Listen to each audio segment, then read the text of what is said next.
I'm Nicole Papiano from Your Instructional Designer, and I'm here today with Carla Brown. Carla, can you tell us a little bit about who you are and what you do?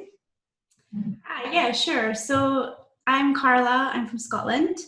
So I'm a microbiologist and a game designer, which is quite unique.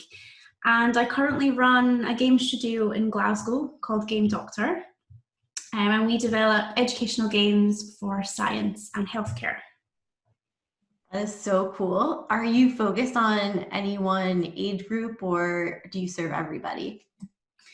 So for most of our games, we do focus on the younger demographic. So the typical age range of our games is between around 8 and 14. So in Scottish terms, that would be late primary school and early secondary school. I'm not quite sure what the US is. And, we really believe that by using these kind of formats when kids are still developing their behaviours and opinions around science and healthcare, we can really make a massive impact. Yeah, I agree. Or in here in the US, at least, I think we would be right around the same time frame for schools. You said you're a microbiologist first. So I'm wondering, how did you end up in this learning game space? Yeah, so it was actually quite fun. So during my PhD, I was working on developing new antibiotics against bacteria infections that affect the gut during Crohn's disease. And because obviously AMR is such a massive topic, I started experimenting with different media types to engage the public and communicate that. And that's when I stumbled upon games. I mean, I am a bit of a gamer, so it was a bit of an obvious choice. So during my PhD, I made 2 card games and a mobile application, which I tested and saw how impactful games were. And then from there, I completely switched careers and went and done a postdoc in game-based learning in Drexel in Philadelphia. And then I went to work at a science museum in London, developing games for poo, which was quite funny. And now I run Game Doctor. So I kind of have the background knowledge, but trained myself in learning technology to get to where I am. That's pretty cool. That's amazing, actually. I love, hearing how the story kind of took you through.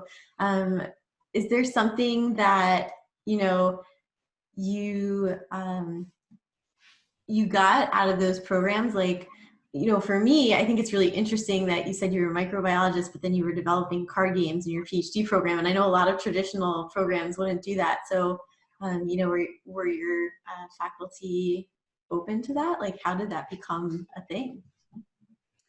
Yeah, so quite nicely, University of Glasgow, so that's where I did my PhD, they're super supportive of public engagement projects and scientists demonstrating impact within the wider community. So not only were senior management supportive, but my PI was really supportive as well. And, he supported me with grants that I wrote, and he even let me take a month off to go and work at Edinburgh Science Festival in Dubai. So he was, amazing. And it's sort of the same in my other positions as well.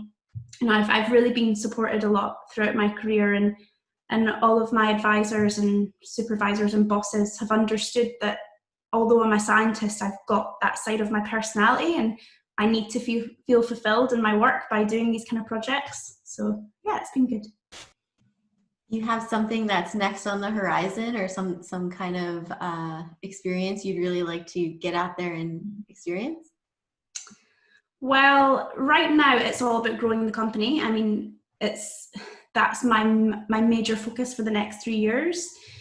So the plan for 2020, which is slightly delayed, is we're starting to work now with the pharmaceutical industry and private companies, which is great.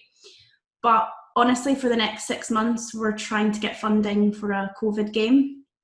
We're really interested to see how we can use game-based learning and gamification to reduce anxiety. Oh my God, let me say that again. We're really interested and excited to use game-based learning and gamification to reduce anxiety in young people, and also try and improve adherence to social distancing and hygiene behaviours. And we're collaborating with Stirling University for that. and a Boston company called Tally Lab. So that's the next 6 months. That's all I want to do, get that done, get that funded, and support people in the UK, because it is a difficult time.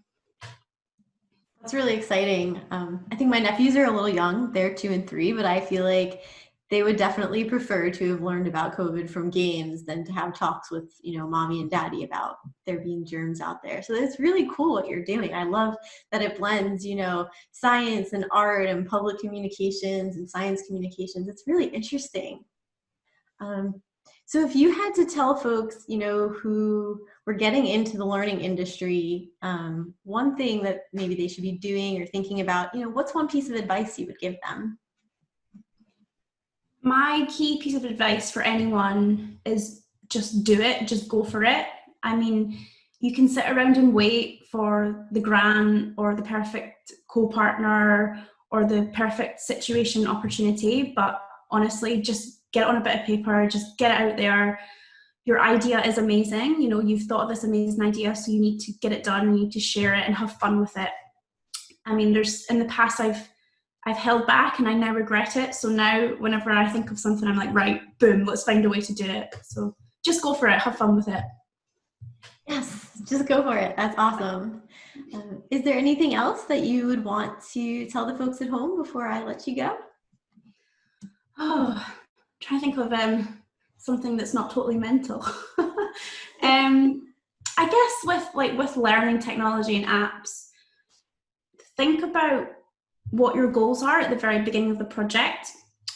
We're in a sort of situation now where the market is quite saturated. There's a lot of apps, there's a lot of websites, there's a lot of tech. So really think about what your goals are and how you're going to get to them before, designing any of the content. And I think that's really helped me this year, working back rather than just blazing forward. Well, yes, so be focused on the goals before the solution, the tech solution at least. Exactly, yes, exactly. Awesome. Well, thank you so much for joining me today, Carla. It was a pleasure to speak with you, and it's really cool to learn about what Game Doctors is doing. I'll be really excited to see what happens with your COVID game in the next 6 months. I'll be keeping an eye on you. But yeah, I really appreciate you joining me today. Thank you. Yeah, I've had so much fun. Awesome. Well, for those of you at home, if you want to learn more about Carla and her company Game Doctors and what she does, you can look at the comments in the box below. Otherwise, we'll see you next time on Learning Pro Intros. Bye-bye. Thank you.